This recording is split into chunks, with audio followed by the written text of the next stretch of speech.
Magandang tanghali mga parikoy. Meron po tayo ngayong e-bike. So ito mga parikoy is napalitan na natin to ng lithium kasi lumubo na yung kanyang battery. So dito mga parikoy, siset ko lang sa inyo. Bali ang problema naman nito mga parikoy is yung kanyang remote control is ayaw nang gumana ito mga parikoy. Hindi na nag-iilaw yung kanyang remote control. At yung battery naman niya okay naman. Na-testing ko na rin, napalitan 3.2 volts. Ganun pa rin, ayaw pa rin umilaw. So sa mga ganitong e-bike mga parikoy, kung kailangan pang i-unlock bago mo magamit yung e-bike, is ito lang yung gagawin natin mga parikoy. Hindi kasi yan gagana kasi hindi gumagana itong ating remote control. Yan ayaw gumana. So ito lang yung gagawin natin mga parikoy. Sa walang remote at gusto nyo ng susi lang gagamitin pag on, so dito mga parikoy, baklasin nyo lang to.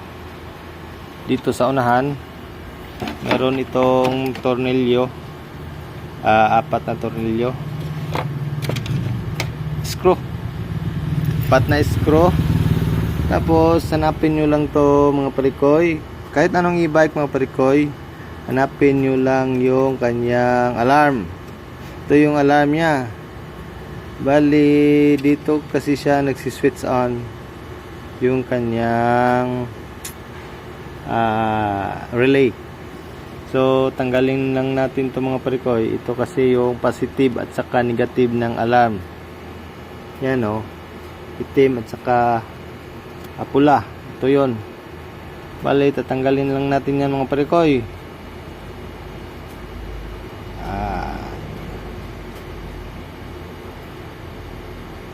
Yan. Ito lang yung tatanggalin. Pag natanggal na yan mga parikoy, saglit lang. Hatakin lang natin ito mga parikoy, yung header nya. Ayan.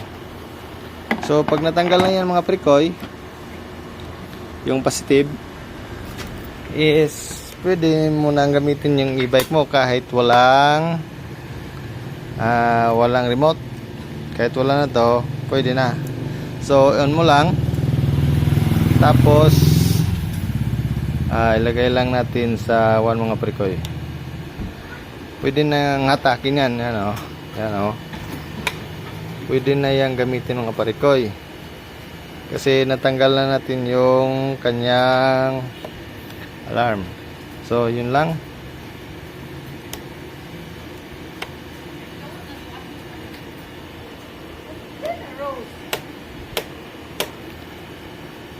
So pag on mo, yan, pwede mo nang gamitin kahit wala ng remote. Yan So kung malaking tulong ito mga parikoy sa inyo, lalo na yung merong mga e-bike dyan, is malaking tulong ito sa inyo mga parikoy. So pwede nyo gawin kahit kayo lang, kasi simple lang naman yung kanyang mga wiring mga parikoy. Kahit anong e-bike, same pa rin yung process, ganun pa rin. Kasi meron din kasing time na nagluloko itong remote natin, hindi nagagana, so magkakaproblema tayo. So ito na lang, kasi ito naman yung basic na switch. Kaso lang, kaibahan lang nito mga parikoy is hindi mo na magagamit yung alarm pag merong nagtangkang kumuha, hindi na siya mag-alarm. So yan lang mga parikoy, sa mga nagtatanong kung paano ba i-bypass itong ating remote control. Salamat mga parikoy. God bless. Thank you.